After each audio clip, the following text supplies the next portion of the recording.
So, hello everybody, my name is Twotris, and today I'm going to show you how I write my makeshift songs. I'm not a trained musician, but this video is for Josh, because I told him I would show him how I write songs, and hopefully he shows me how he does, and we can expand our artistic repertoire a little bit. So one of the first songs that I want to share with you guys is called Illiterate.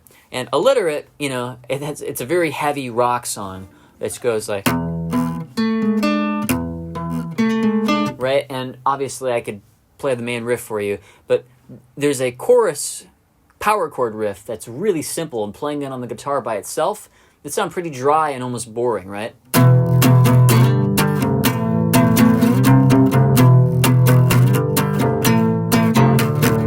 I were to play that, you're like, okay, power chords. But the vocal melody and the guitar are doing a dance. They're hanging out together and they're completing the song. This is the Nirvana philosophy, and I really wanted to try it for this song. I wrote this like 4 or 5 years ago. But if I sing the vocal melody, it goes, come around to the place to be and be illiterate just like me. Right? That sounds really, I thought that sounded really cool. And I didn't really understand what I was doing at the time, but like you have a dissonance where in the middle of the dance, like there's a lot of action, but it wants to resolve. And so I think of like, how can these two places be insane and go in these strange nooks and crannies, but at the very end come back to a real resolution that feels great. And the way that I did it subconsciously is I have like, and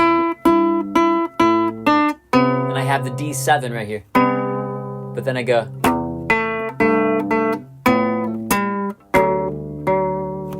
and then I finish on the major third of the E. And I always thought that sounded really cool. But that song's called Illiterate. Another song that is a little bit more tongue-in-cheek on the same album is called Mr. Man. Mr. Man, really simple song. Like...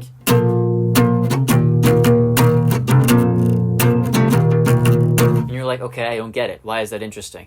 Well, again, vocals are doing a dance with the guitar. And keep the guitar simple. Don't make the guitar any more complicated than it has to be. You can use power chords, or you can use just the root notes themselves. But if you can make something interesting with only the power chords, then the song can be transformed into even more magic with more instrumentation. Because if something that simple is that attractive, then God, who knows what you can do with the rest of it. But I remember being very proud of this one. It's in a different video of mine, but it goes, hey, Mr. Man, trying every girl you can.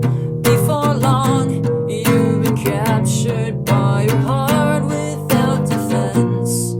So, dum da da dum da da da da da dum da da dum da da dum dum da da dum dum da da dum. And all of that, I just used the root notes and then my voice. You know, the major third, and now we get the. I think this is like an F7.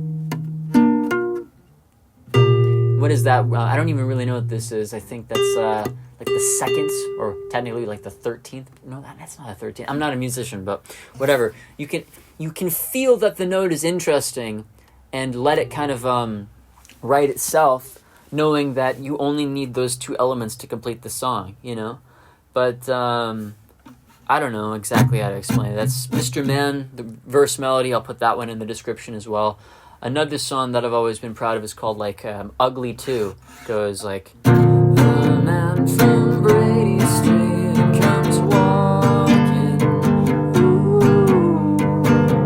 to me it's so crisp and clear, starts talking,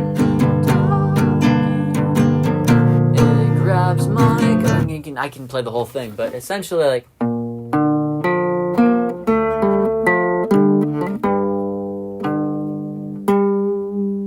right?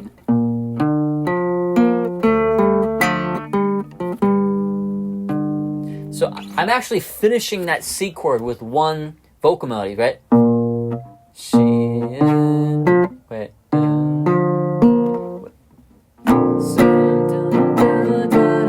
Because the C would be like, right? And I'm walking up the chord as I'm playing it, so even if I had the root notes themselves, it would still be interesting.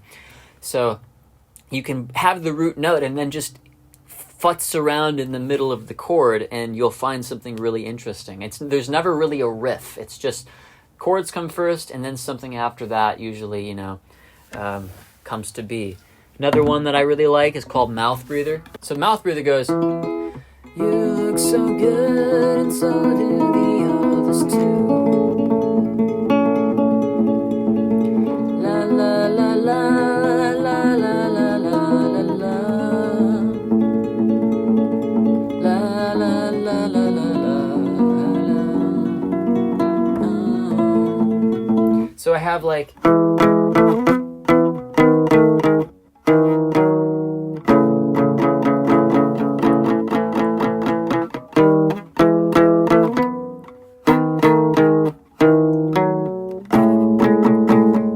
Had the note by themselves.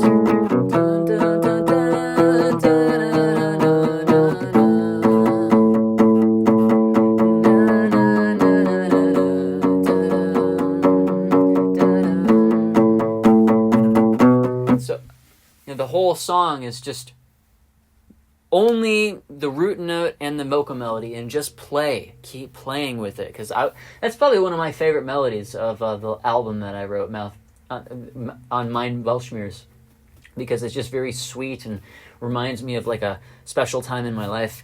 But the last one I'll show, I guess, is there's a song called Cambridge House, which is actually about when I was growing up in Milwaukee. And it goes, as a kid when everybody said, don't be afraid to take a chance. God damn, I probably never was. I signed my name 1,000 times. And all I'm thinking about is just where are the notes that comfort the tonic, So again, major third.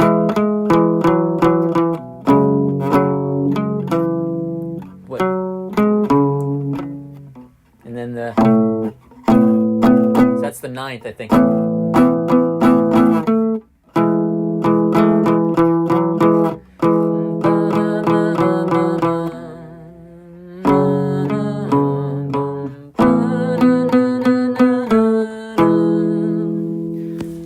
Yeah, all those songs really mean a lot to me. They're really important to me. So I don't know. I just think that you guys should consider,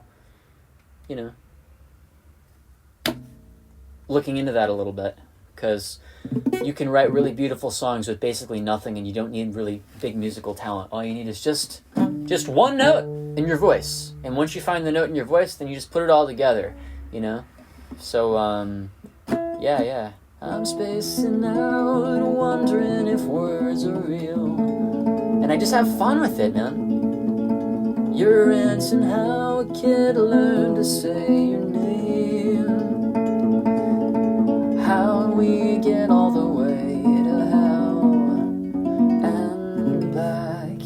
Anyway, there's my half-assed explanation on how I write a song. It's thesis. Have the chord and the voice. You do that, Josh, you can write fucking anything beautiful. I believe in you, man. So now you show me how you do it.